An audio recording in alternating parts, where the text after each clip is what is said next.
All right, everybody, happy Pride Month. I am really happy to be part of the queer community and to be able to openly celebrate all of the lesbians, gay men, bisexual and pansexual people, transgender and non-binary and gender fluid folks, asexual people, kinks, queers, gender queers, and questioning peeps in my life. Now, you may find that list, which isn't even exhaustive, tedious, or ridiculous, but I find it completely delightful. We have gone from a culture that had been giving us like a boringly tiny set of boxes that people needed to often painfully cram themselves into, to one that is rapidly recognizing just how diverse and varied the human experience has always been when it comes to gender expression and sexual expression. It's been freeing, fascinating, and flat out fun to watch this shift over the last 30 years that I have been part of this movement. So if you are queer, genderqueer, questioning, or in some emerging category that we now recognize by adding a plus sign at the end of LGBTQIA, I am proud to be in community with you. I'm also celebrating today that we have some amazing, genuine, steady allies in our community here in Wyoming politics, even in spaces that we may not think of as being particularly radical. I spent a very long day yesterday at the Democratic Party's statewide convention, and I have lots of gratitude for not having to be my own advocate yesterday. State Senate candidate Jackie Grimes, whose dads won an early court case around gay marriage and who we are incredibly blessed to have in Wyoming politics, showed up for us yesterday. I, along with State Rep Sarah Burlingame, whose day job is supporting the queer and genderqueer community as the executive director of Wyoming Equality, and who we are also incredibly blessed to have in Wyoming politics, we got to be there backing Jackie and other allies up rather than having to lead the charge. It is so nice to have folks who are not just well-meaning, but also have done their homework to support us well. This is the kind of allyship that I wish for people of color from white people. This is the kind of allyship I wish for poor people from middle-class people, and the kind of allyship I wish for people with disabilities from the temporarily able-bodied. The Bernie Sanders caucus also showed up for us yesterday, electing Artemis Berry to be one of Wyoming's 4 Bernie delegates to the Democratic National Convention. So Artie is smart as hell, 18 years old, a trans woman, and a member of the Yana for Wyo Youth Caucus, and one of a number of folks from the queer and genderqueer community who have been incredibly supportive of this campaign. And she was elected on the first pass to be one of our Bernie delegates. And that's just what I saw in the spaces that I was in yesterday. It was a very different experience than queer people were having in politics when I first started this journey. So I came out as bisexual 30 years ago this year. I marched in the first really big LGB march on Washington in 1993. But notice that the QTIAM plus are missing from that statement. I was up to my eyeballs in gay activism, and we were missing so much 30 years ago. The T wasn't even on my radar, and we were just in the process of debating whether to put the Q into our student organization's name to reclaim a word that is still a slur for a lot of people. Watching this movement evolve over the years and watching American culture evolve as well has been pretty amazing. And watching the renewed wave of open homophobia and especially transphobia in the past few years has been really disheartening. You may be able to marry who you love now, but there's no guarantee they will come home at the end of the day with violence on the rise against our community. But what is different is how much allyship is a real thing. When I took my son to his first, and it turned out only, college tour in Chicago, I was actually a little stunned to hear him just casually ask our clearly trans tour guide what their pronouns were. The generational shift was really obvious in that moment, where I had been a core activist in an earlier generation and still deeply immersed in my own ignorance about the trans community, he was doing the right stuff as easily as breathing. Things are really different now and with upcoming generations. It used to be that we felt like it was a huge win if we knew someone's mom who was coming to PFLAG meetings regularly. It felt like a tiny anchor of hope in a sea of ignorance, hate, and flat out danger that we all walked around in, being openly who we were. In 1990, many of us knew people dying of AIDS, many abandoned by their families, although at the time it was mostly older generations we'd talk to who would tell us about their lovers, their friends, their mentors who were dying. We were all pretty on it about safe sex back in the early 90s, but we were mostly, where I was anyway, kind of a half step removed from all the tragedies that drove that sense of sexual responsibility and caution. Many of us middle-aged queers are looking at the refusal to wear a mask right now with some very weird echoes. Why wouldn't you protect your communities from horrible deaths? We know about public health crises and wish the medical community had been half as on it when so many of our people were dying in the 80s and 90s. We are grateful that they are more on it now, and I at least am shaking my head at the lack of empathy and sense of community we're seeing in so many pockets of the US as people are knowingly and willfully putting each other at risk out of some weird combination of fun and defiance. The queer community, at least I'll speak for my generation of it, knows better. So where are we today? Well, trans women of color are the most likely to be murdered population in the US. The people who live at the intersection of race, gender, and very frequently class oppression, the Black and brown trans women among us, sparked, drove, and have sustained the gay liberation movement through decades since the 5 days of nonstop clashes with police that were the Stonewall riots. And today they are still killed with impunity.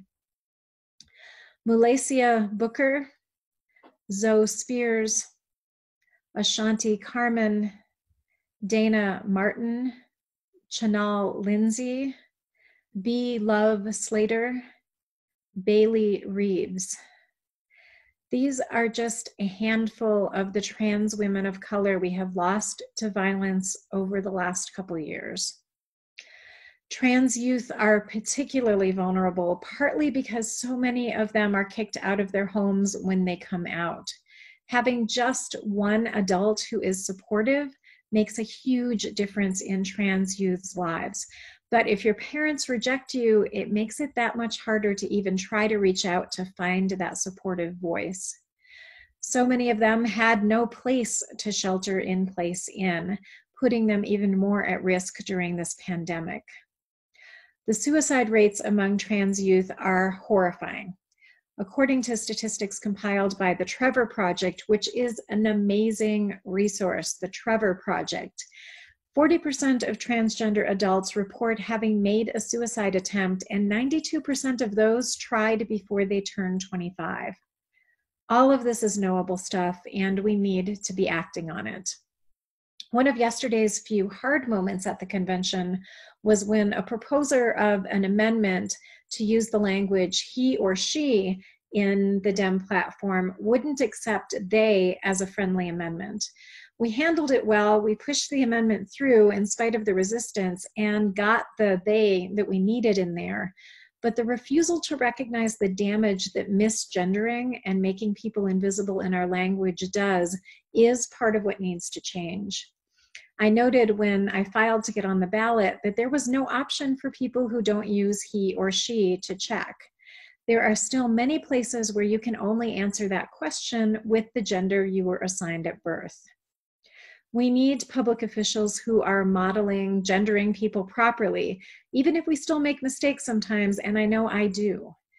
And we also need to be working on policy. All public forums need to be updated to reflect the variety of genders the genderqueer community recognizes, or gender questions need to be dropped entirely when they're not really relevant.